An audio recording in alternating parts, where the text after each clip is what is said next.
Austin Barrick doing a great job throughout the basketball season. We'll continue to bring you the lacrosse season here on W8ER. Even though the basketball season's done, lacrosse still going. Number 11 Syracuse takes on Manhattan on Tuesday, March 18th. Countdown to face-off, 6:30. Face-off inside the Dome at 7 p.m., and that does it today for the broadcast. We still got the double overtime. A couple thank yous for this specific broadcast to hand out first. Jared Valentin, Josh Richardson, our producers. Tyler Aiken, our engineer, and Griffin Bloomstein on radio replay. Double overtime up next. Adam Magaka and Alex Burstein all going up until 1:30 a.m. Call in 315-443-2011. We got the Syracuse press conference. Adrian Autry about to speak to the media. Andy Enfield just finished up for SMU. Guys, we'll have it live for you coming up. What do you think? What do you guys think? Well, Jordan, one of my favorite books growing up was Alexander and the Terrible, Horrible, No Good, Very Bad Day. Adam, I think that was just the end to Syracuse's terrible, horrible, no good, very bad season. Yeah, I don't think I ever read that book, but I think I can understand about, what it was. I think I can understand what it was about based on that. So, oh man, a rough one, a rough game, but this is just how the season has gone. So this is what we should have expected. And there's a lot of questions to be answered for Syracuse this season, and hopefully we'll get some right now. Adrian Autry taking the podium, and we'll take a live listen right now. Like we usually do. He's a big part of what we do, and when we can't get the ball into him, we struggle. Offensively, I thought I thought the offense today, giving the credit to SMU's defense was a difference in the game. They were physical. They pushed us out. They made our catches hard. They pressured us, and we didn't handle the pressure as well as we needed to do.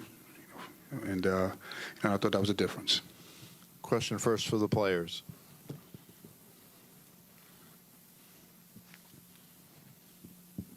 Just for Eddie, you only had 2 shots, and obviously they were doing a lot during the game, doubling and making sure they got the ball out of your hands. But when you're in the game, does it feel like, when you're taking less shots that you got to, try to force the issue, or are you just trying to play in the flow of the game? Really, I'll just say I was trying to play the flow of the game. I never want to force anything. I try to read what they give me, and they was just everywhere. They were sending 3 people at me. Been like that the whole season, so I'll just say it's just another game.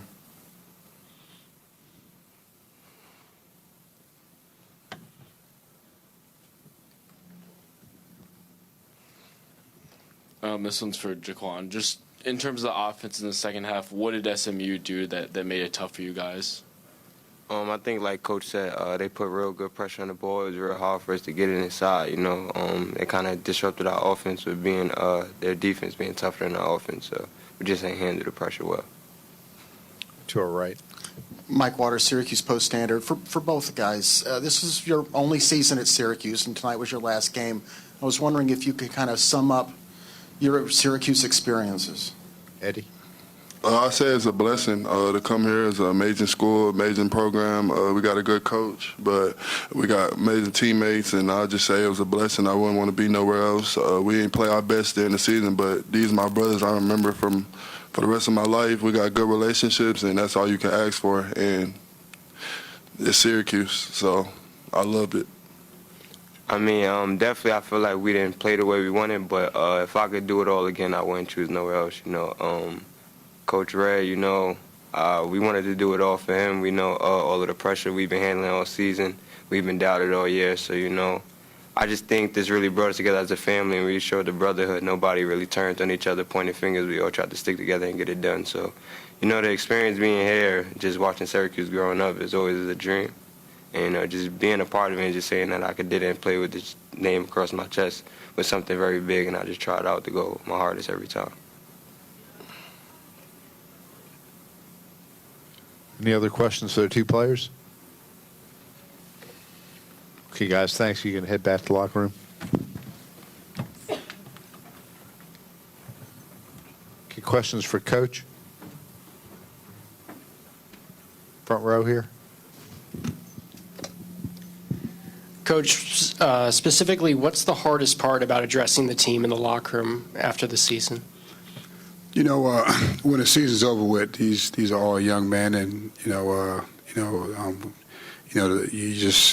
you try to, it's emotional. These guys, the coaching staff, a season is over with.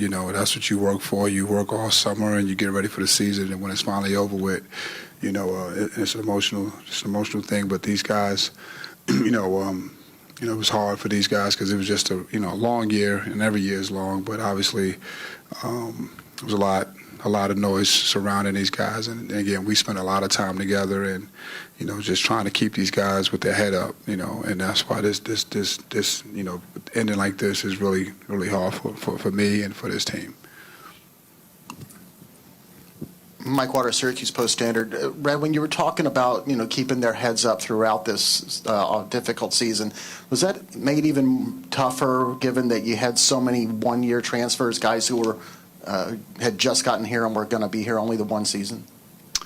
I'm sure it was for those guys, as you go through the process of, recruiting and, selling your school and selling your program and selling your, everything about the, your program, the fans, the community, and all that stuff.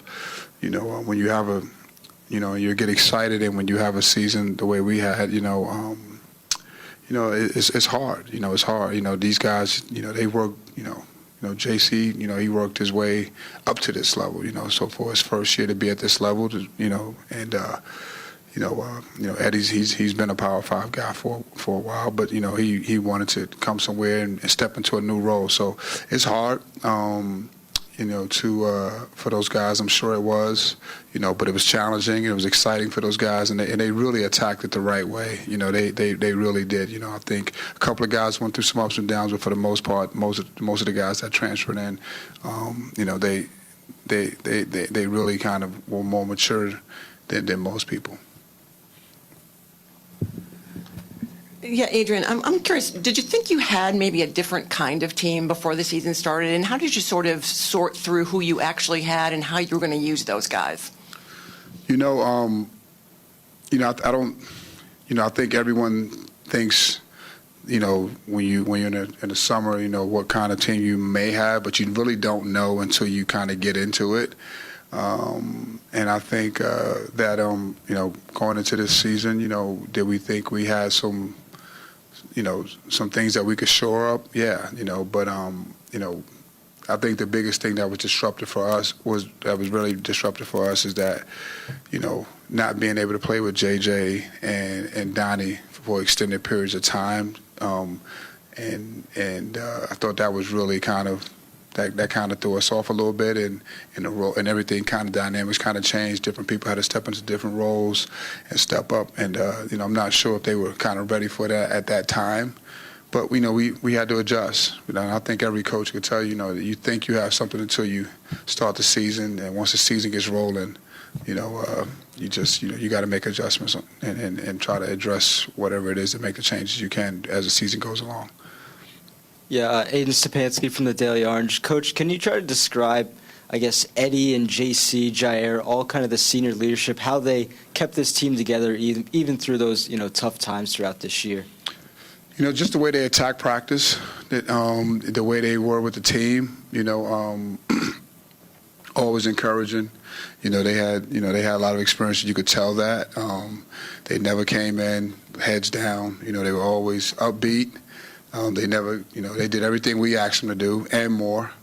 So it was, I thought their senior leadership was huge. Again, the way they handled it, I was impressed. I was very impressed. They really, they really came in every day to work, and just watching them interact with their teammates, constantly uplifting them, smiling, talking to them, that was pretty, I thought that was the reason why we were able to, you talk to all of these guys, and obviously, you talk about the record is the record, but through their experience and through what we did this year, staying together, I think, that was very impactful, and those guys had a lot to do with it. We'll stay in the front row. Zach Wolf with the Daily Orange. Coach, in terms of year two, what was the most difficult part for year two for you as a coach as opposed to year one?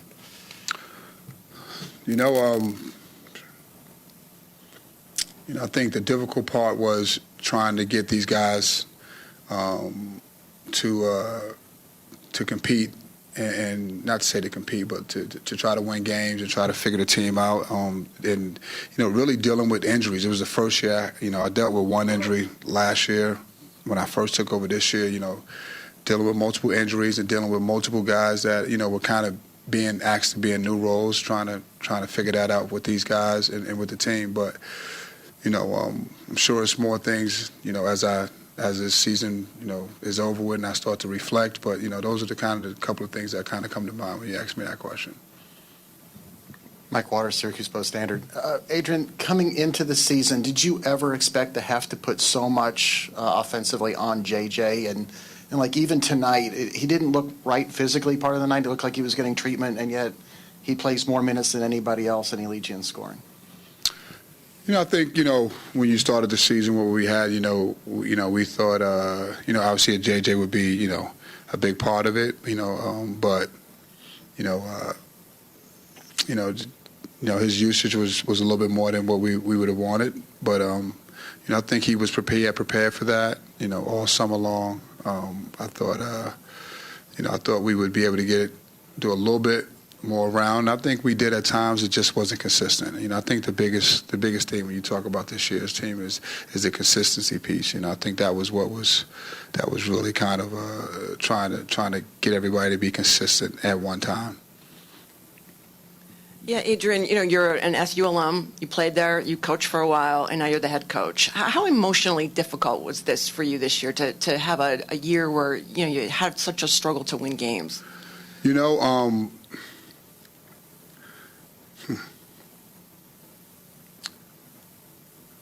I can't answer that question because, obviously disappointment. I think when any coach is disappointed, but like you said, an alum and played there, coached here and did a lot of things.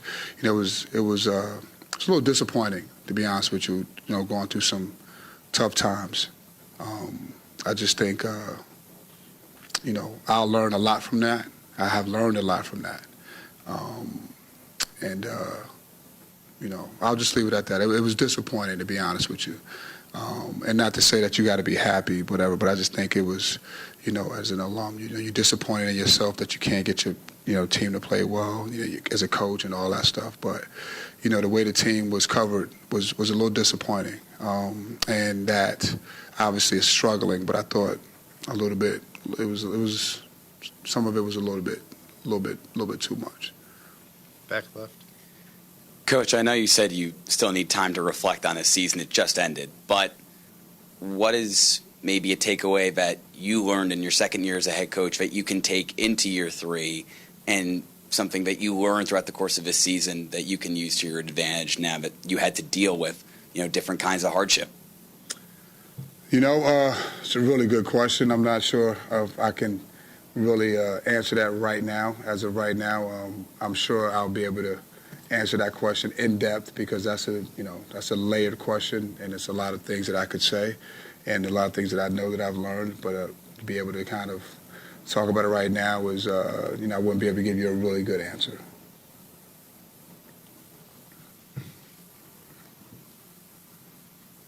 All the disappointments aside, out of all of the players coming back next season, what are some things of growth that you've seen from them, and how can you build on that heading into next season?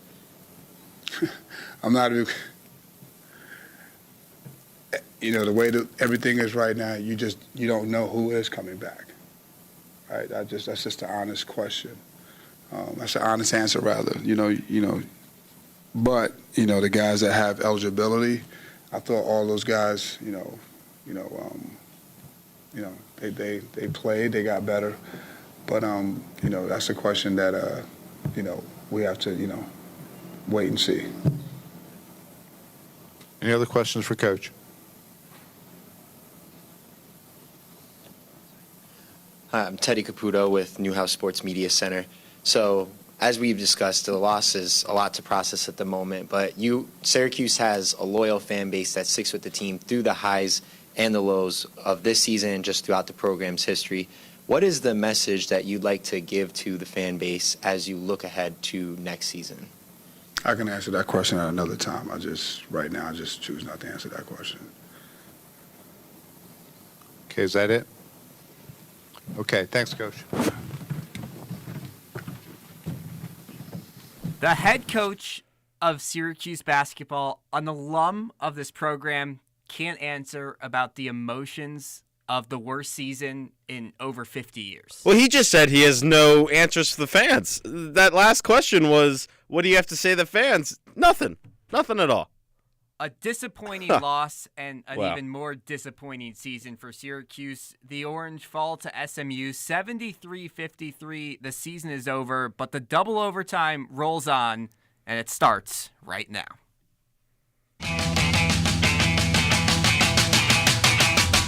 The game may be over, but our coverage on WAER is not. Here on the double overtime, we'll be breaking down all the highs. Copeland, left wing three! It's good! Quadir Copeland wins the game for Syracuse!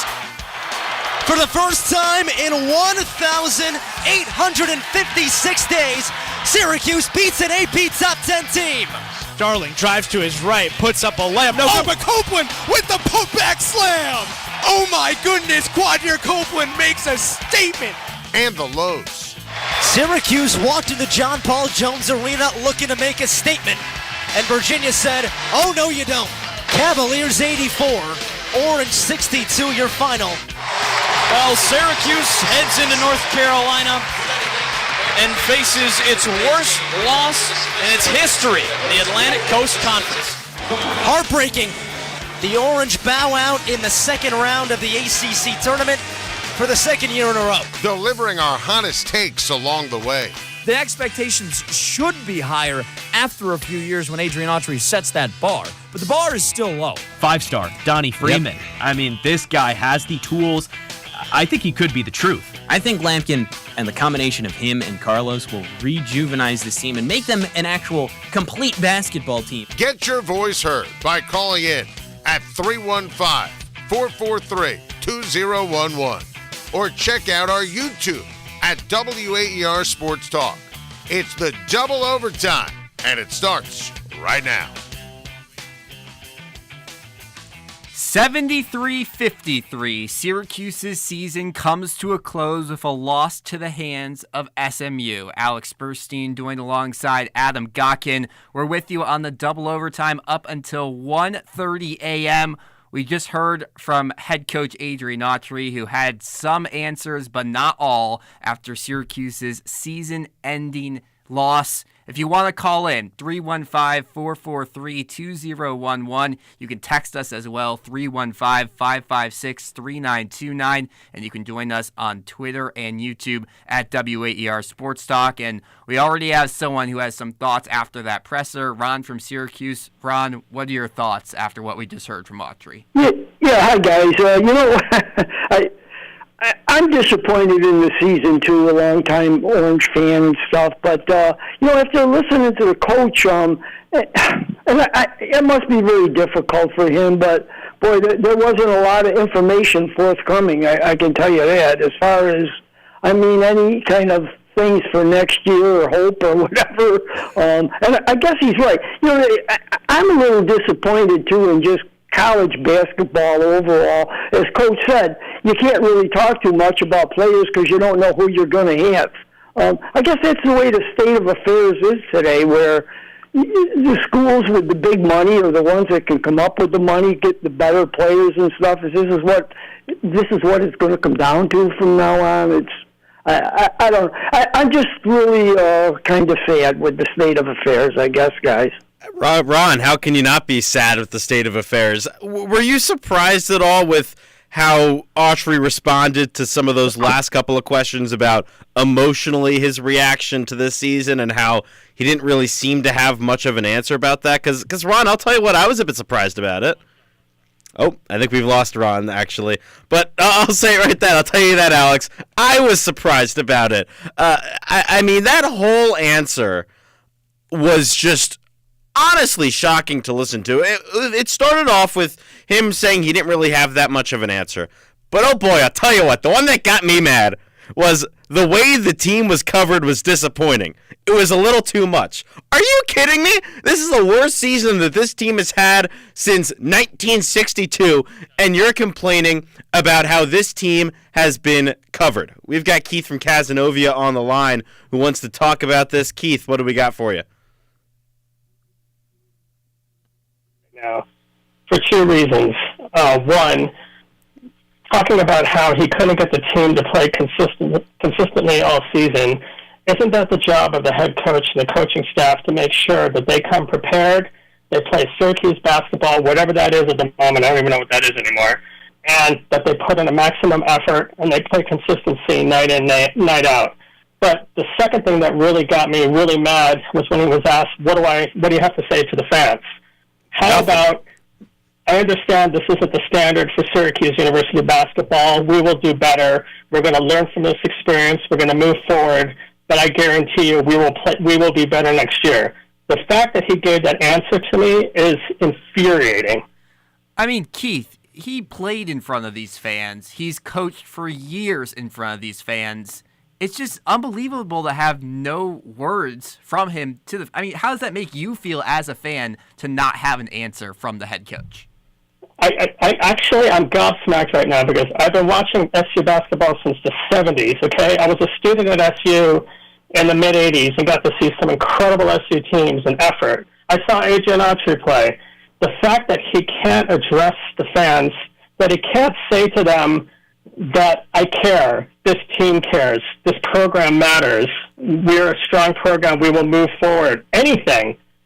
It can be a platitude, I don't care what it is, but the fact that he couldn't say anything to me is shocking.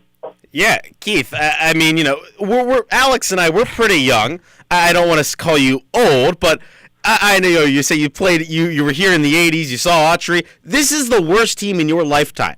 I mean, that's crazy, isn't it? It's sad. This is the worst team in your lifetime. I'm old enough to remember when the biggest suspense we had in an SU basketball season was what our seed was going to be in the NCAA tournament. Were we going to be a top 10 seed, a top 5 seed? But never in question whether we'd make the tournament. I've never seen an SU basketball team this bad, but I've never seen an SU basketball team this inconsistent, this ill-prepared. It's no effort on defense, and that comes from the top down. But the fact that he can't say something to the fans who have been faithful to this program, who stuck out a terrible season, it was painful to watch this year, and for him to have that response was unbelievable to me. And Keith, one last question for you. I mean, you talk about this consistency, but it seemed every time Autry brought that up, he brought up the injuries as well. And yes, I mean, J.J. Starling was injured. Donnie Freeman obviously has missed almost the entire second half of the season. But injuries to me feels like a cop-out because this is college basketball. You're going to deal with injuries. That just does not seem like a fair answer. I 100% agree with you because the fact of the matter is that every team in college basketball has to deal with injuries, right? It's next man up. And the fact that you're gonna weigh on Donnie Freeman, we have no idea what the heck's going on there. He hasn't played at all. I don't know what's going on with Elijah Moore. But, yes, we lost J.J. Starling for a good part of the season. But that can't be the excuse to have this type of a season. And I feel that the passion, the fire from the top on down has just not been there. Yeah, it is really sad. Keith, thank you so much. We really, really appreciate the call. We're on up until 1:30 a.m. after the final game of the season for Syracuse men's basketball, a 73-53 loss to SMU. Adam Gotkin, Alex Burstein here with you on the double overtime. If you want to join Keith and get your voice heard, you can call in at 315-443-2011. We've got Ron from Syracuse, who you heard from earlier, back on the line. Ron, we asked you about this earlier, but when Adrian Autry, after the game, was asked about his message to the fans, and he had nothing to say. Was that surprising to you? I mean, what's your reaction to him having nothing to say in Well, terms of guys, it was surprising. And to be quite honest with you, it didn't sound like he wanted to be at that press conference at all. I mean, he really didn't answer hardly any of the questions. But, yeah, I mean, as a fan, as I said before, I think I'm kind of sad with the state of affairs, the way college basketball is today. I don't see much difference. It's becoming like the pros, to be honest with you. I mean, with these guys with the big money and everything, what's the difference, really? But anyway, that's beside the point. But, yeah, it's I don't know. I think he could have done a better job, just like the other caller said, with, talking to the fans. It's not good. No, I've been around for a long time as far as I'm an older guy, and I don't know. But can I just ask you guys a question? I was just wondering, has Syracuse ever gotten by the second round in the ACC tournament? They've gotten by the second round, but they have never won 2 games in an ACC tournament. They've gone to the quarterfinals, but only. Oh, okay. It's. We have not been relevant since we've joined the ACC. I mean, come on, let's face it. And I don't know. To just sum it up for me, I want to thank you guys. I enjoy listening to you during the year. And although the year was a disappointing year and stuff, thanks for bringing the games, guys. Of course, and we thank you for your call, Ron. If you want to get on the air like Ron, you can call in 315-443-2011. Or text us at 315-556-3929. And Adam, I think the common consensus here is that there wasn't enough answers from Autry, but I think that's been a theme throughout the year. I mean, it wasn't just this press conference. You've felt this way after every single press conference. We didn't have answers on injuries. We didn't have answers on consistency. We didn't have answers on why this team kept on losing games late. It's the expectation, but that's not what you should be expecting out of this team. Yeah, it's the most losses in a season since 1962, and after every single loss, we were hoping for answers, and we never got answers. It was the same coach speak, which to an extent you expect, but it was the same thing that we heard today every single game. And it was the guys tried hard, but they didn't get it done. And there were just no answers. No answers at all. And, as coach, it's your job to get your team playing consistently. Yes. It's your job to play get a full your 40 team minutes. To play 40 minutes. That's what the happened coach's today, job. what has happened every single game this season, more or less, you can scrap out Virginia on Saturday. Syracuse was fine through the first 20 minutes. They were only down by 3. And then SMU started the half on a 10-0 run. Yeah, that was more about how bad Syracuse's offense, was, because, Syracuse didn't score until after the first media timeout. It took over 4 minutes for the Orange to get on the board in that second half. It was awful. There was just no sense of offense throughout that entire start of the second half. Every single possession started the same. Eddie Lampkin gets it about 5 feet high of the three-point line. Why is Eddie Lampkin touching the ball so much outside the arc? He's almost 300 pounds. He's 6'11". What are you doing? He's never going to have success out there. We've seen it so often this season where that results in a turnover. It never results in something good. And his best play this season in the last couple of weeks has been them just throwing it to him in the paint and him going up and scoring. That's how he's succeeded all year long. And through the last 3-4 games, they haven't done that enough. If he plays a great game tonight, if he has another 25-point double-double, Syracuse is still playing. But the fact I don't know about that. Maybe not. But if they have this strat, it would have helped for sure. It can't be only J.J. Starling scoring. And that goes to show how this whole season, 30-plus games into the year, this roster was not figured out. No. There was a point in this game where Kyle Cuff, Chris Bell, Jaquan Carlos, Naheem McLeod, and Peter Majstorovic were on the lineup. 10 minutes into the game. In the first 10 minutes.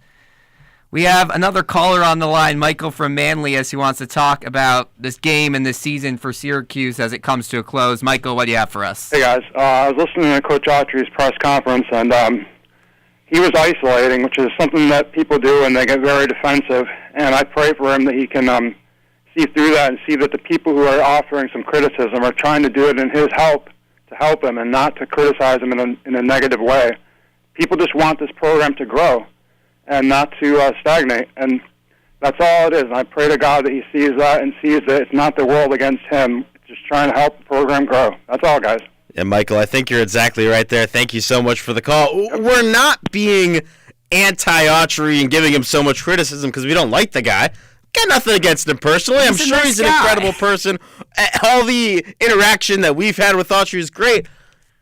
But we want to see wins. We want to see this team be competitive, and it's not competitive. This is Syracuse basketball, and the current senior class, as our play-by-play guy Ian Nicholas said at the end of this broadcast, went through an entire 4 years without Syracuse making it into March Madness.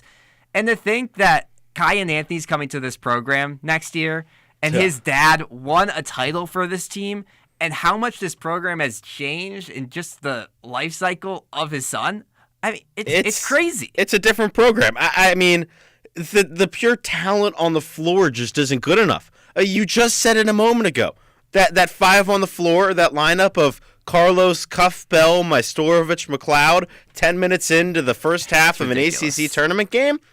I mean, the pure talent just isn't there. I mean, like, these are all likable players. Very likable. But when you have Kyle Cuff attempting an alley-oop layup dunk not even 15 minutes into the game, he's not a Power 5 player. No. And look, Kyle Cuff is a good guy. All the interactions that I've had with him have been great in the locker room. He's always got a smile on his face. But again, as you said, not enough talent to be playing at this level, because this is the highest of high levels. This is a program where every game you play should be on national TV, and you should be in front of millions of people. But these players this season just don't have the talent to be at that level, and they deserve to be criticized because they did not live up to expectations. I mean, you look at the starting five today. Daquan Carlos, he was a mid-major transfer, but did not live up to the hype this year. Lucas Taylor, another mid-major transfer who was horrible to start off the game. Like, taking shots he should not have taken after he did the same thing yesterday, did not learn. Jair Davis, a mid-major transfer. Eddie Lampkin. There's two players you can argue probably like bona fide Power 5 starters. J.J. Starling and Eddie Lampkin. I'd agree. Those are the only two. Beyond those two, no one there's else. no one. Even Eddie Lampkin, he's a Power 5 starter, but I think his peak is not anything more than he's at right now. I think the peak of Eddie Lampkin is he's a starter on a team that barely makes the NCAA tournament and maybe wins a game, which is what he did last year at Colorado. And that's what he's done year in and year out. And it's just, you have to have a player who wills this team into wins. And Syracuse didn't have that this year. Like, even when the transfer portal happened, there wasn't that big splash. Syracuse was in the market for some big players, but they didn't land any of them. As we have a text here from Ron saying, a very unprofessional and unacceptable presser by Coach Autry. I've only missed 2 double overtime shows all season, and in all honesty, I've probably enjoyed the post-game shows more than the games. Great job, guys, and good luck. We love you, Ron. Thank you, Ron. We really appreciate it. But as much as we love you listening, the fact that we are more entertaining than the team and the head coach of Syracuse men's basketball. Not how it should be. No, I think it's not how it works. I have the stats on my screen right here. The current trends that ended this game. SMU made 7 of its last 7 shots, and Syracuse missed its last 4. If that doesn't sum up the season, I don't know what does. Yeah, I mean, there were so many moments throughout this season, so many moments throughout this final game, which I think was a pretty good encapsulation of the season. It was perfect. Where the offense just fell apart for minutes at a time and just had nothing going for minutes at a time. And it happened over and over again. And the fact that in the final minute of this game, you had the walk-ons playing, and not because it was a blowout win, not because it was a regular season game, but because of the fact that you were losing by 20 in the second round of the ACC tournament, that feels like a low. And we've talked about all season long. There's been final words on this show that have said this is rock bottom. But I think today is where you truly reach rock bottom, because it is the end of it. How do you go below this? Missing the ACC tournament? Yeah, I'm trying to think if this is rock bottom. It's either this or Miami, right? I guess. Because Miami was losing to the worst team. But yeah, this is a bad feeling because they never had a chance. This was a bad game from start to finish, really. It was just brutal. It was awful, and we've got someone else on the phones who wants to talk about it. Chris from Georgia, what do we got? Hey guys, first of all, thank you so much for having me. I'm a former host of the show, 2021 when Syracuse made that Sweet 16 run. I know how it feels to have your last show, and I'm sorry the program is in such a sad state. I mean, this is bad. John Wildhack and what he's done to Syracuse sports as a whole, but especially this basketball career, it's an abomination. I mean, this is awful. And you talked about how Syracuse doesn't have a player to will them to victory. They don't have a coach who can will them to victory. Red Autry is clueless, and the only reason why he's coming back is because Keon Anthony's coming to the school next year, and they don't want to make it look any worse than it does right now. How is this team going to improve at all into next season when you still Red Autry? I think the coaching, guys, this is bad, and I thank you for all your hard work this year. I'm sorry this team is so terrible, but this program is really terrible. I'm watching these other college basketball games. This team isn't close to competing whatsoever. This is terrible. I mean, Chris, you talk about that 2021 season where Syracuse made it to the Sweet 16 and we're making the tournament year in, year out. You mentioned the coaching, but what has changed with the program that you've been able to see from then to 2025, losing in the second round and season being over? Yeah, that's a great question. A lot of it comes down to, Ron talked about the changing landscape of college basketball, but Syracuse is way behind that. Regardless of how programs should feel about the new state of college basketball, it is what it is. That's the truth. And Syracuse has been way behind on this. You guys mentioned the transfers. These mid-major transfers would never cut it at Syracuse when Jim Boeheim was coaching. And Syracuse wanted to keep this higher in the family. We all knew it was going to be either Red Autry or Eric Evendorf. Basically, this process was bad overall because why are we keeping it in the family when the program wasn't even in a great spot previously? And also, you picked the wrong guy even if you wanted to keep it in the family. I'm looking at Marquette. They hired Shaka Smart, who was really great at Texas, too, and he's been phenomenal. Why did John Wildhack feel like he had to keep this in the family when this team was barely scraping the NCAA tournament in Jim Boeheim's twilight? I don't understand what Wildhack. He has no clue. There's been issues across multiple athletic departments besides basketball, but this is Syracuse basketball, and it's in shambles because he was an ESPN guy, a television guy, who does not know how to run a program. They're way behind the NIL. They have no clue what they're doing. And even Keon Anthony, look at my last point, guys, before I'll go, is that the major players that have come through Syracuse, the 5 stars we've been excited about, Donnie Freeman, Benny Williams, these guys have been absolute disasters. And Keon Anthony has a lot of pressure next year. And what tells us that it's going to go well? I mean, if that fails, that's the only thing fans could be excited about next year. If that fails, under a third-year coach who doesn't have any desire to be there, and one of the worst press conferences I've ever heard, I mean, fans on the phone lines, you guys, we're all much more passionate than him. He's a guy who's comfortable in his seat because Wildhack has no clue who else to hire. Well, Chris, thank you so much. We really appreciate the call. Yeah, it's a lot, but I don't necessarily disagree with you about any of that because, man, it is frustrating, and this is the worst record for a Syracuse team since the 60s, and so there is absolutely reason to be this frustrated. And it seemed like a year ago there was a 20-win team and there was some momentum, and then that all comes flying down as we have another caller, Keith from Casanova, back on. Keith, what do you have to say? Hey, one other thing that just occurred to me, there's something that's kind of out in the open with what he said. He was disturbed about or bothered about how this team was covered this year, right?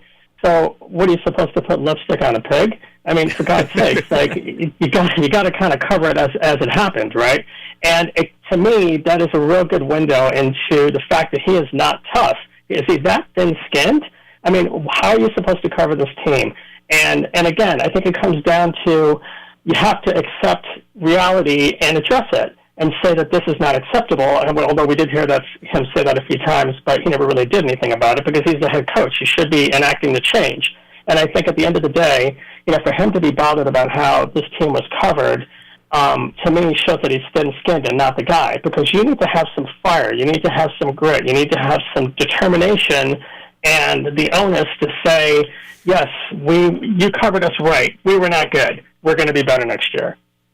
Questions about the whole program, but it all starts at the top. We thank you, Keith, for your call. We still got 45 minutes left on the double overtime, but we have to take a quick break. When we return, though, we have our talk reporter, Jordan Leonard, who was in the building for this season-ending loss. We'll talk with him and much more when we return on the double overtime.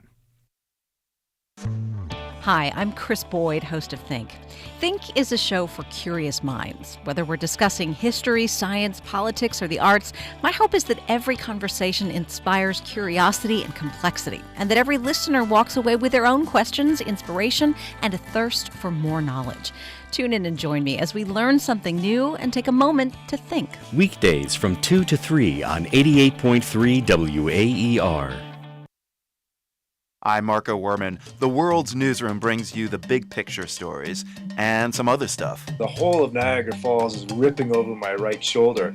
As an ice climber, it's the largest, wildest thing I could think of climbing, and it's never been climbed. So I'm really happy to have had the opportunity to go and stick an ice tool into it. Join us and hear the world. Weekdays from 3 to 4 on 88.3 WAER. At Marketplace, we help you understand what's going on in the economy and why. There is no topic too large or too small, whether it's the housing market, jobs, interest rates, even the prices we are paying at the grocery store. Our independent journalism is critical in helping you connect the dots and getting the context that you need. So, join me, Kai Risdal, every weekday on Marketplace. Weeknights at 6 on 88.3 WAER.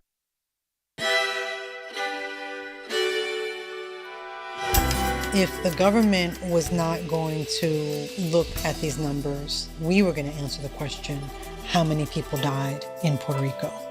This is how the news should sound. The biggest stories of our time, powered by the journalists of the New York Times. I'm Michael Barbaro. This is The Daily. Weeknights at 6:30 on 88.3 WAER. It outletted to Miller. Back pass for Cross, drives right lane line, shuffles off, two-hand slam. Yigatolu with the finish at the rack. Welcome back into the double overtime here on WAER, the final one of the 2024-25 men's basketball season. I'm Adam Gatkin alongside Alex Burstein. After Syracuse's 73-53 loss to SMU in the second round of the ACC tournament down in Charlotte, and we have got our good friend Jordan Leonard joining us from Charlotte, from the Spectrum Center and the ACC tournament. If any of you at home want to ask Jordan a question who saw this game in person, then you can call in at 315-443-2011. Jordan, how's life down in North Carolina? Oh, Adam, it's been a long day. It's 12:48 in the morning. We got brand new early flights tomorrow morning, but life is good. We're here down in Charlotte. It was not a great game from Syracuse, but a fun atmosphere. And Jordan, I think we'll get straight into it because Autry's talked. We've heard from callers, disappointing, but you were there. You were watching this game. To me, this felt like every other Syracuse game this season. Is that what it looked like? I think it felt like every single game prior to the stretch that started with hit where Syracuse looked really good, especially in a lot of the first halves. You look at it, the offense wasn't enough today. That has been atypical this year, I think, and unless they go against the Dukes of the world or the good teams like a Maryland. The offense usually contributes a little bit more, but the defense was horrendous there in the second half. That's what really looked like Syracuse all season long. Just nothing too crazy, just giving up easy baskets to SMU. SMU passing around the perimeter, getting it down low, and just really the offense humming on all cylinders against the Syracuse defense that was second to last in the ACC all season, and it really showed why today. Well, Jordan, do you think a reason for that could be J.J. Starling's play and how he looked a little bit banged up, especially in the second half when Syracuse was trying to get back into the game and he wasn't even on the court because it looked like he was at the bike. Did you see anything in person about maybe what that injury was, so the fact that he was out? Yeah, it looked like he was grabbing at his hip flexor / quad region. He was trying to stretch it out any chance that he could, any free throw, dead ball. But, I mean, once that happens, especially in-game, unless you're going to wrap it or try to take the massage gun to it, you're really probably not going to feel good the rest of the game. You try to get that treatment in afterwards. Yes, of course, Syracuse played definitely worse when JJ wasn't on the floor. I mean, he's basically half their offense. You watched the game last night. He was pretty much all their offense down the stretch and also integral on the defensive side. But that's been the story all year for Syracuse is, J.J. Starling was out for a month. Donnie Freeman ends up being out for the rest of the year starting in January. Injuries have plagued them all season, but you can't make excuses for injuries because you just got to make the adjustments and somehow, some way try to win a game. You can't make excuses, but that's seemingly all Adrian Autry did in the presser. I mean, yeah. his answers were, we were injured, and that's what ruined the season. Well, I do give him credit in that sense in terms of the fact that J.J. Starling's injury and Donnie Freeman's injury almost didn't coincide but offset each other. J.J. was out for a month, came back in early January, and that's when Donnie Freeman went out. So I don't think we saw the full potential of the team, but I think we've seen enough where no matter the injuries, no matter, how well they might have played on offense with those two guys, the defense has just been atrocious this year, and that's something they need to focus on in the offseason. There's no excuses for bad defense no matter how good you are as a player. But, Jordan, we saw what this team looked like at the beginning of the season when both those guys were healthy, and it was beating Lemoyne by 4, Colgate by 2, and going to triple overtime against Youngstown State. I agree with that, but you can give a little bit of slack for the first 3 games, and I know I'm not giving slack for the entire season. Yes, you absolutely can. What is every other a brand new team trying to come together at the beginning of the year. Donnie Freeman being a freshman, J.J. Starling first time taking the bull by the horns in terms of being that lead guy. But I disagree. I don't think it's an excuse. Because at that point, I felt like we knew that this team was not good. And I know this is a extreme comparison, but you brought them up, Maryland. It's a team that I've paid a lot of attention to as I have a lot of family who went there. And similar to Syracuse, not that great last year. Missed the NCAA tournament. Had a lot of new guys come in, and they beat their first 3 opponents by more than 30 points. Mm-hmm. And you knew right away that they were a good team. Well, they have a more deep team, Adam. And we thought Syracuse was going to be better. Maryland, it depends on who you ask. Preseason, Maryland was middle of the pack in the Big Ten. Syracuse, middle of the pack in the ACC. Yes, that's true. But still, you had a sense that they were a good basketball team because they could beat up on. I mean, the whole point is Syracuse barely beat 3 bad teams. Yeah. Lemoyne, Colgate, and Youngstown State were all not good in their own conferences. No, and I think it starts on defense. I mean, they did not get stops even in those games. I mean, guards were just dominating, driving down the alleys, getting past whether it was Kyle Cuff, Jaquan Carlos, J.J. Starling. I mean, you focusing on Jaquan Carlos for a second. It was a CAA all-defensive team last year. I mean, he did not play defense well pretty much the entire season. He played all right yesterday, but I think you got to circle the defense of why this team didn't play well all season. You mentioned Maryland. I'll bring you another team, at least the one that I root for in terms of Rutgers. You can't look at teams based on the offseason at this point when you have the transfer portal and a lot of moving pieces and really put too much stake in preseason expectations because you never know how teams are going to shape out when they have 8 new guys. Yes, but also you mentioned Rutgers there. What did we see with Rutgers early in the season? They lose to Kennesaw State, and then they were bad throughout the entire season. Yes, there's a point of you have a new team, but also teams don't change that much. I don't know what you're talking about. Have you seen the transfer portal era? Yeah, no, I'm saying SMU had almost a brand new roster this season. But from the start of the season, from game 1 until now, I don't think teams change as much as maybe you would think. Yeah. No, they don't throughout the season. I mean, injuries in and out, but at the same point of time, you can't base. I'm going back to the preseason expectations.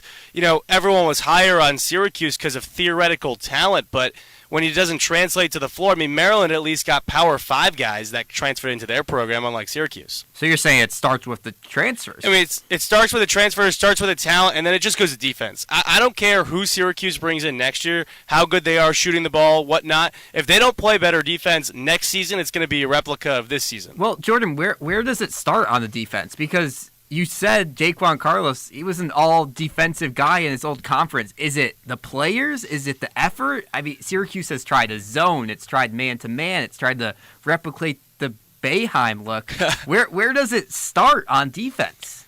It doesn't start with a 2-3. I think you can sprinkle that in, throughout a game, throughout a season. It definitely starts with the man-to-man, and I think it just starts with a big reset.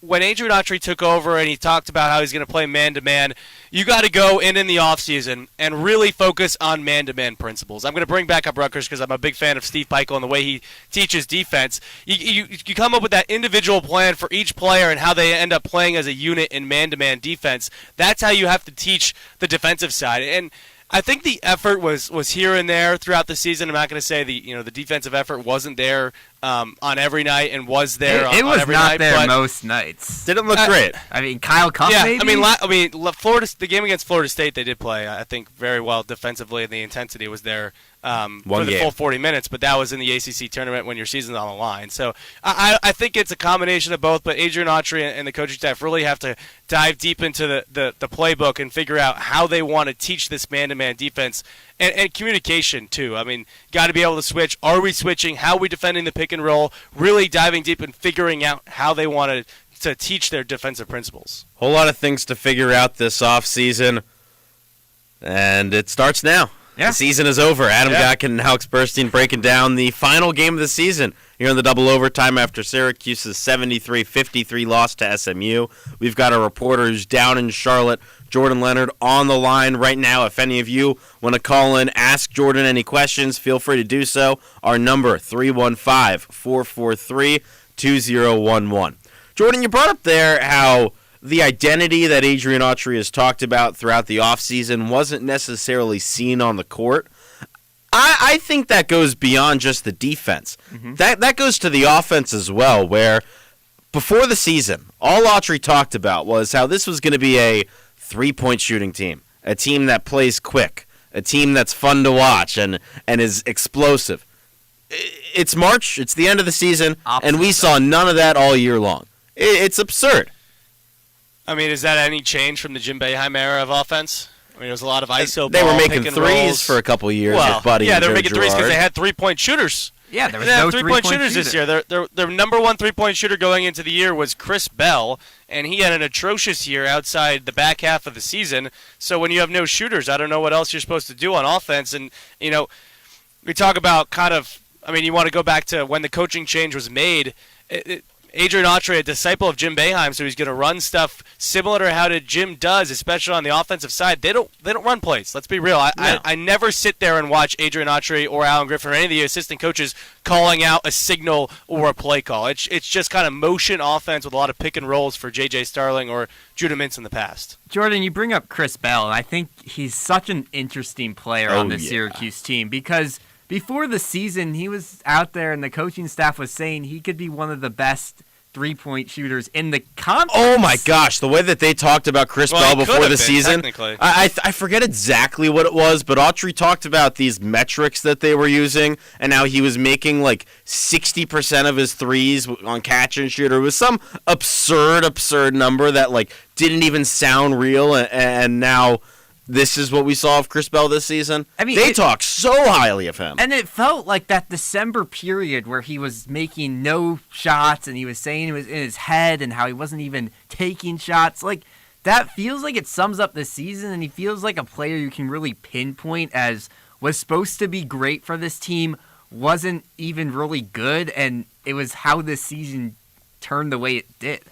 I mean, you just look at the last two seasons, Syracuse hasn't been able to shoot from three. I mean, and when you look at the way basketball is run nowadays, if you can't shoot, teams are going to load the painted area inside the arc. They're not going to let you drive. That takes away driving lanes for J.J. Starling and company. And, you're not going to have an efficient offense if you can't shoot. And, that the other way to kind of combat that would be feeding the post and having Eddie Lampkin do his magic. But then again, Syracuse did want to run their offense through Eddie Lampkin on a consistent basis. So it was really tough for Syracuse offense this season especially. There's just so many baffling things about this team. So many things that it's hard to pinpoint what the true problem was. And, we listened to this team all throughout the season here on WAER Syracuse. And you mentioned it there with Chris Bell. He's a three-point shooter who can't hit threes. Choppa Moore, true freshman, three-point shooter who could not hit threes. Lucas Taylor is supposed to be the sharpshooter who couldn't hit threes. I mean, it's just so absurd that there's so many guys who couldn't do what you thought the one thing that they could do is. Same with Jaquan Carlos, all-conference defender. He can't play defense. It's baffling. Even the assist with Jaquan Carlos. He could pass sometimes, but he was supposed to be the true pass-first point guard for Syracuse. And there was times he wasn't even starting as point guard. Carlos was someone who could dribble and at least control an offense. And I know it's a step up in play, but if you're someone who can always control an offense, I think you could do it at any point. It's just so many things that just did not live up anywhere close to the expectations. Well, when you look at it, too, I mean, this is where I think Syracuse went wrong, and I'll be interested to see how they fix that when they attack the transfer portal when it opens in a couple weeks, is they banked on group of 5 players taking a step up to the Division I level and majorly contributing. I mean, you can't rely on that many. Jair Davis was with Delaware. Jaquan Carlos was with Hofstra. Lucas Taylor was with Georgia State. Eddie Lampkin was the only D1 guy that transferred in, and he had a great These are role all on this Division team, I players. Yeah, but they're not Power Power 5. Sorry, Power 5. I meant to say Power 5. But you're banking on a group of 5 point guard to take over your offense and take that step up, and you can't do that 3 separate times and expect it to work. Why? What shows you this season that's a way to do it? I look at so many other teams around the country and what they've done, and a lot of the best players around the country and the schools that they come from. I think of Tennessee and Chaz Lanier from North Florida, and last year Dalton Cadet they have a lot more around from Chaz Northern Lanier than Colorado. Syracuse does what about around any of their players. Mark Sears at Alabama, who is at Ohio. You just what named about a top Janai 10 Broom? team with a top 10 recruiting class. I'm naming you the best teams in the country that have brought in transfers who are their best players who come from small schools. Yes, because Janai Broom is going to win the National programs- Player of the Year from Morehead State.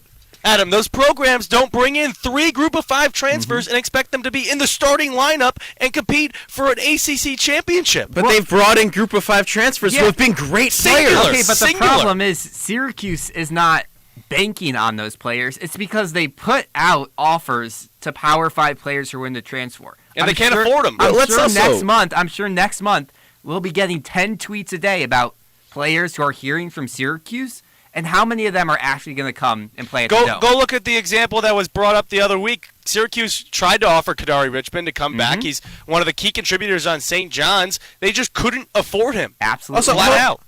You they couldn't afford Dakota LeFew. You just said something about how those other schools are getting one power or one non-Power 5 transfer. And I just quickly I thought, because I brought up Alabama, 3 of Alabama's starters basically throughout the season are from non-Power 5 schools. Mark Sears, Grant Nelson, Chris Youngblood, all from non-Power 5 schools. Not in the same year, but still those are teams who not in the same year. I mean, you're naming Grant Nelson, who's an all-SEC guy last year. Yeah, but come on. Who came from a smaller Mark school. There Sears is talent there. You got to identify it. No, and this team did not identify a single one of those guys. I don't disagree that you can identify good talent from a group of 5 school and they can come contribute and be a big player on your team, but to bank on 3 different group of 5 transfers to come here, one of them to play point guard, the other one to be a backup power forward, and the other one to be a 3-point shooter, a 3-and-D guy, the fact that you were banking on them being integral parts to your team after not having success. I mean, they had 20 wins, but really not having success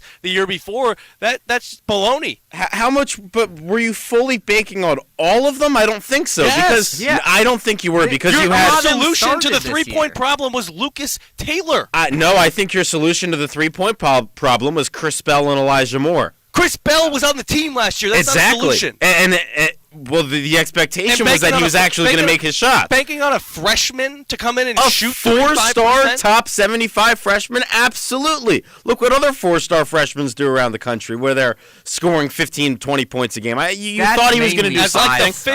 This is what the bench. I think Chris brought this up a moment ago about how look at what now, yes, injuries did play a part in it, but look at what the other top prospects and Benny Williams have done here recently, and your other freshmen, Benny Williams didn't have a jumper when the greatest recruiting class in Syracuse history, this 2022 class. This is the whole thing. These recruiting classes don't matter anymore.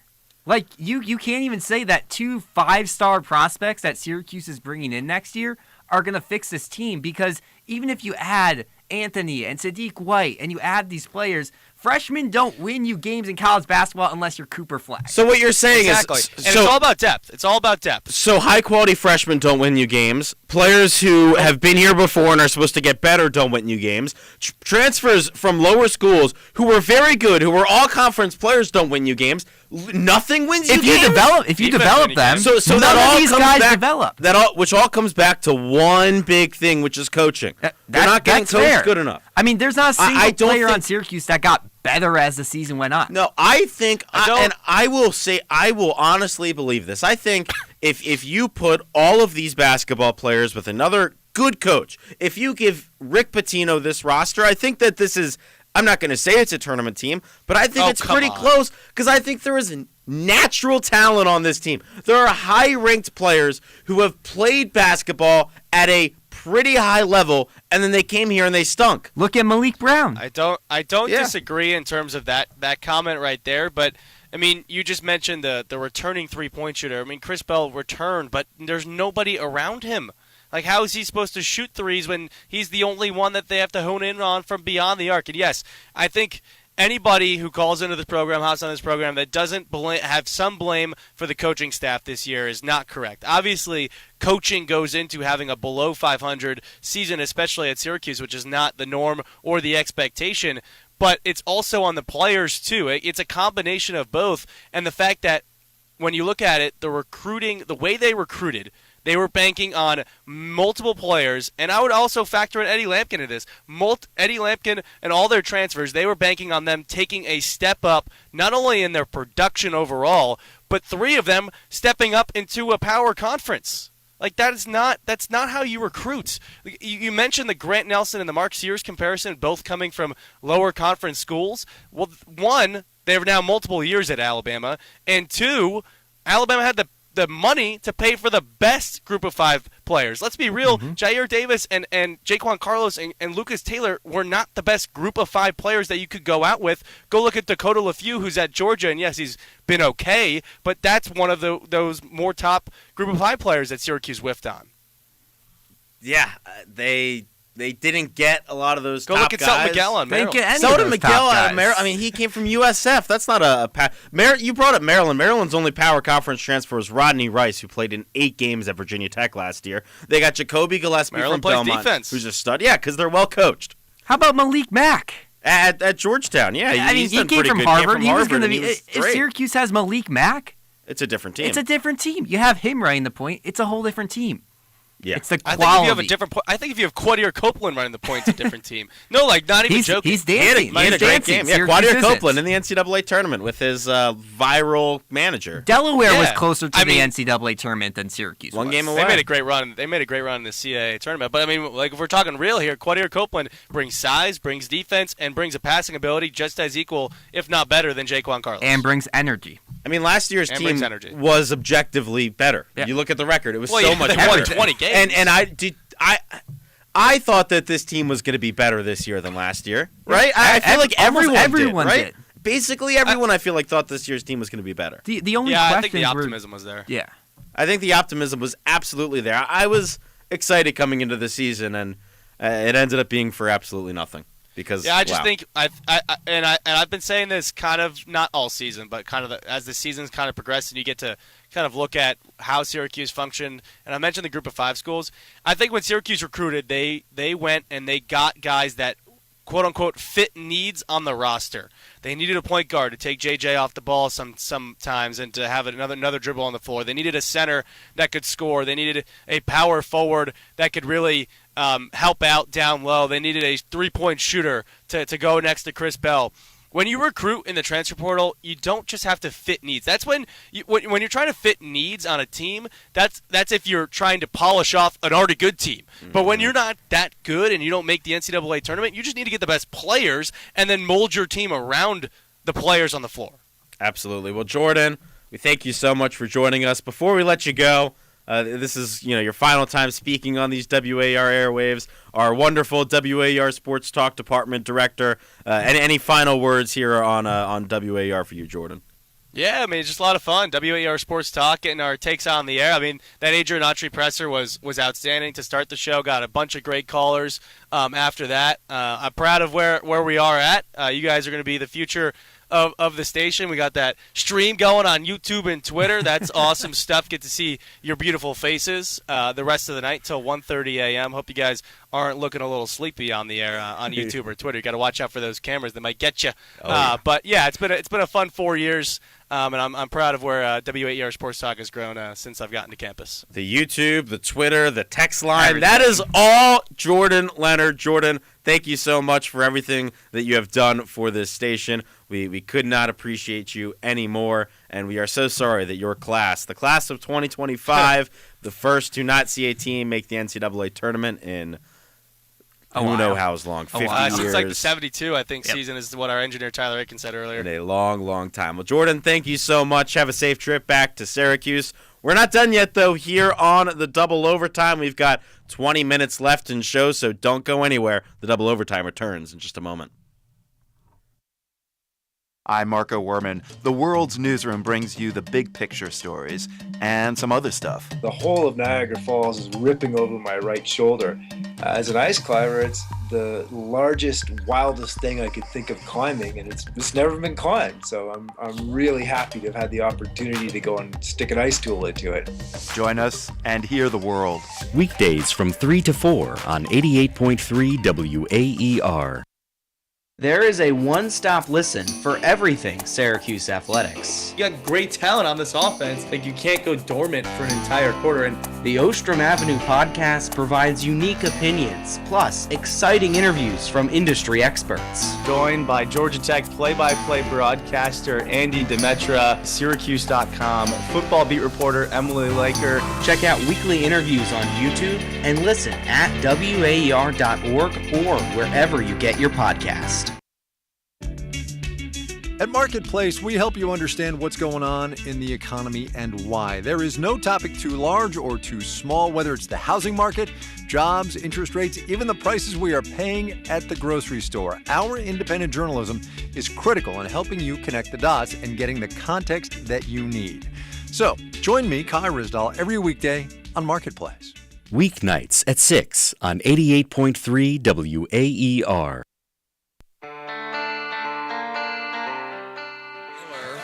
Swings left, Harris catches shoot triple, money.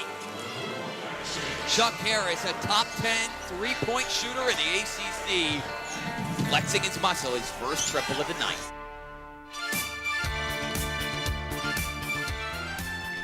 It was his first triple, but it was not his last, as SMU demolishes Syracuse to close out the 2024-2025 campaign for Syracuse. 73-53 SMU wins.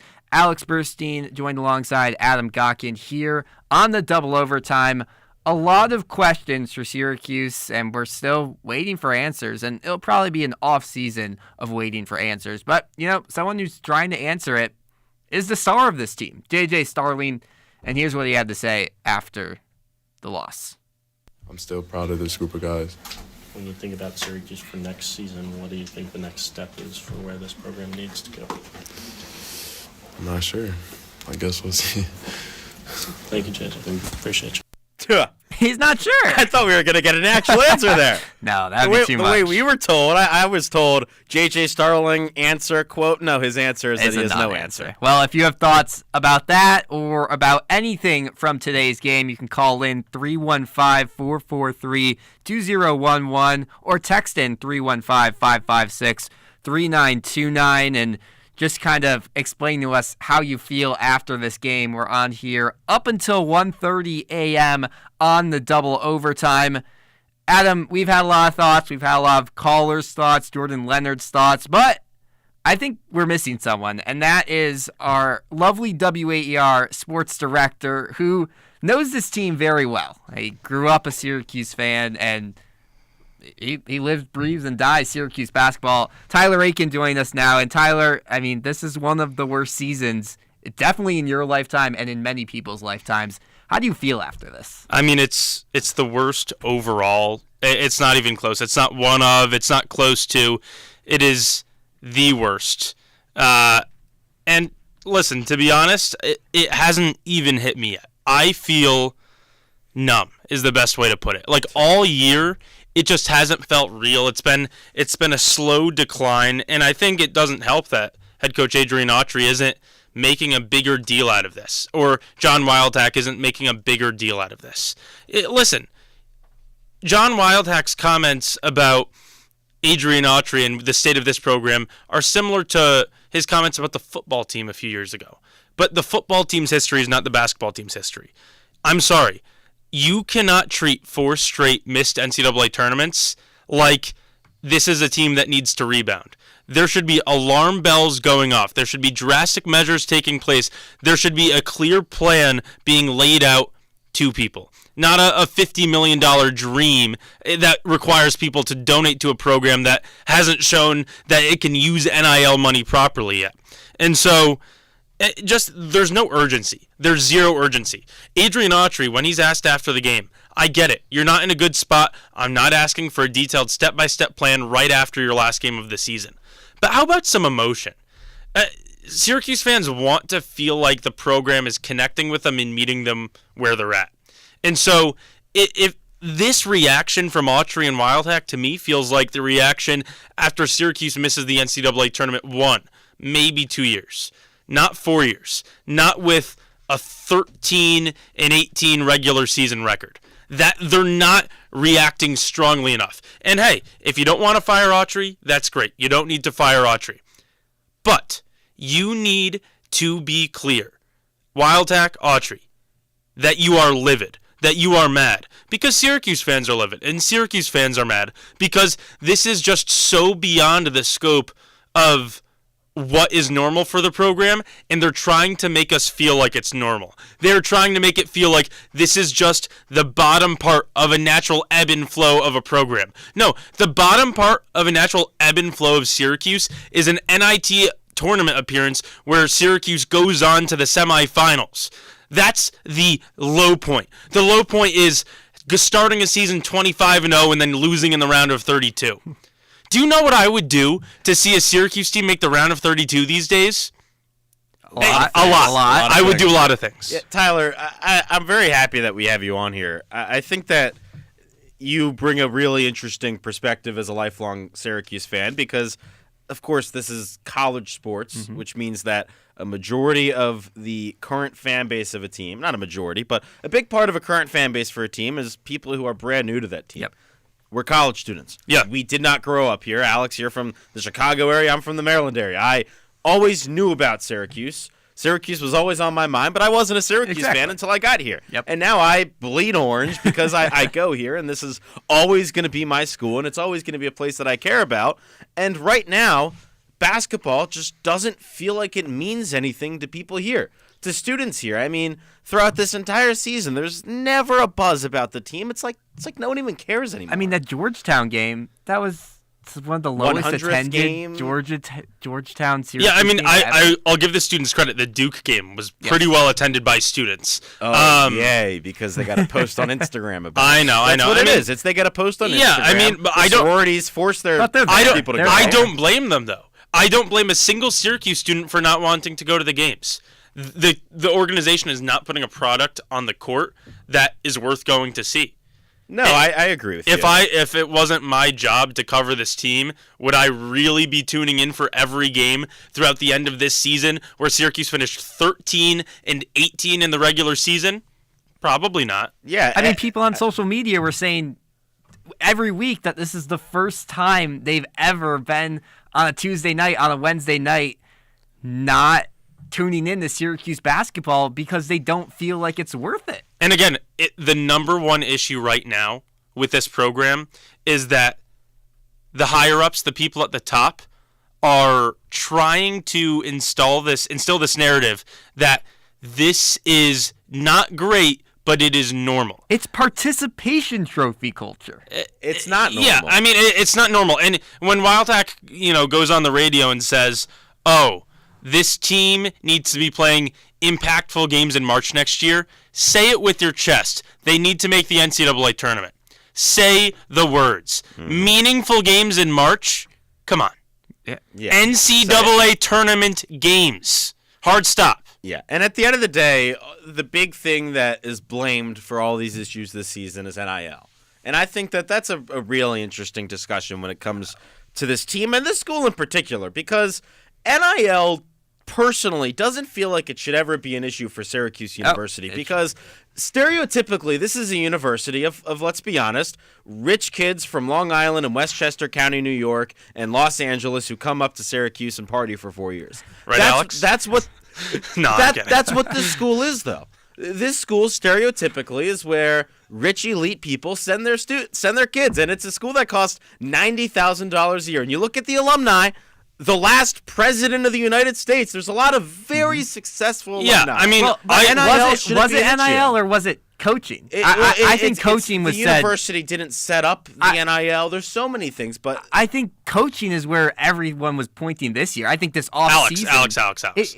I'm not happy with what Coach Autry has done this year, and I'm not saying NIL is an excuse, but the lack of talent on this team is indeed a huge problem. But it shouldn't be a problem in it shouldn't. NIL. Correct. It shouldn't. But it was coaching was not the number one issue with the team this year. As someone that did not like what Autry did this year, that was not the number one issue. Adam, I think you bring up a good point in terms of the NIL should be better. We don't know all the details because it's kind of murky right now. I just think there's no excuse to not be, as a program that's historically successful, ahead on that. Yeah. Because you do have older coaches and older programs that have figured it out. Rick Pitino is one of the oldest coaches in college hoops right now. He's fine. How about Izzo over at Michigan State? He's doing just They'll be a fine. 2-seed. And just fine. What bugs me is you can scroll through Twitter and see fans who would donate money, but either they're turned away because they don't know how to donate. They're turned away because they don't want to support this current coaching staff. We'll get away from coaching, but they just don't know how to donate. They were unprepared for the NIL, and 2, 3, 4 years later, there's still no preparation. They unveil this $50 million plan. I don't know how it's going to work. Well, Alex, we got a text from Katie from Syracuse who says that she's worked with this team for a while, and she ended her text to us by saying she's optimistic for the future, and she thinks that they will turn it back to the right direction. Well, she also said to stick behind Coach Red. And that's the kind of dialogue that I've seen a lot. What's the on reason, social though? media? What reason has Syracuse given us to have the optimism? I agree, but that's what I feel like I've seen from a lot of the Lallies, from a lot of the higher ups is just believe, be optimistic. Have to say. I'll give Alex Klein a year as a true first year as a general manager. See what he can do. I'll end on this because I'll let you guys wrap up the show in a minute. But I'll end up on this, talking about NIL, how to use it, who you should be asking for money. I never want the Syracuse University class of 2025 to ever be asked for a single cent you'll from get the an email athletic program. You'll have the day you graduate, you'll get an email. Just wait for Not it. a single cent should be asked for or should be given by a class of students that had their 4 years of Syracuse basketball robbed from them.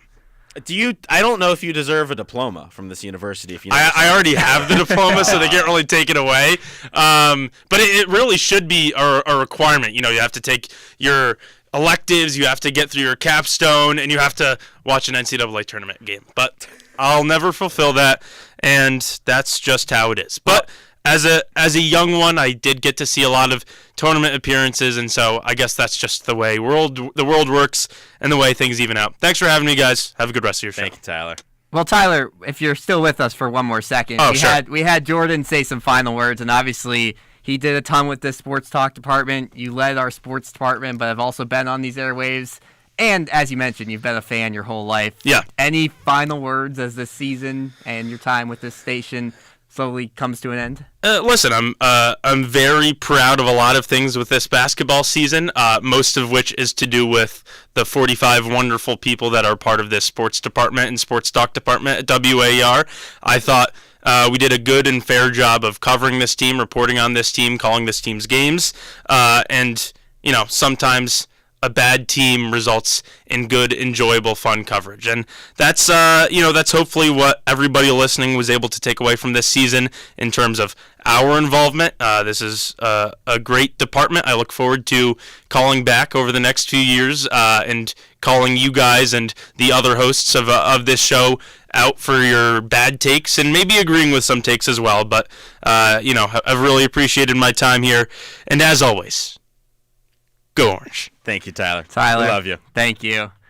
And, Adrian Autry had no answers for the media, the coverage. He had no answers for the fans. And I think we just heard right there that's going to be so needed into the future because, the media, they care about this team. They care about the coverage. The fans, they obviously bleed orange and they care. And that's just so much of what the future of this team is. We have about 5 minutes left on this show, and I think we have now not just the final words of the game of the ACC tournament, but our final words of the season. And Adam, we'll start with you. What do you have to say after this season? The way that I like to think about things is always flush out the bad and let's look forward. So for me, I'm going very specific on my final word. I have found Syracuse's future starting point guard. I've got him for you. My final word to all of you at home is to pay attention to this guy, Mo Odom from Pepperdine. He is your guy. This is a guy who averaged 13 and 8 this season at Pepperdine, the Waves, and he is your next star. From the Bronx, New York City native, 40% three-point shooter. Again, he averaged 8 assists per game as well. He would be the perfect complement to J.J. Starling. I found him today on Twitter. I've been watching his highlights all day long. Alex, this Mo Odom guy from Pepperdine is perfect. My final word is Adrian Autry. Please go get him. That's what I'm going to use my final breath on these airwaves this basketball season, is not to talk about anything bad from this year, because oh boy I could, but to focus to the future and say, go get this guy, Mo Odom. He's a stud.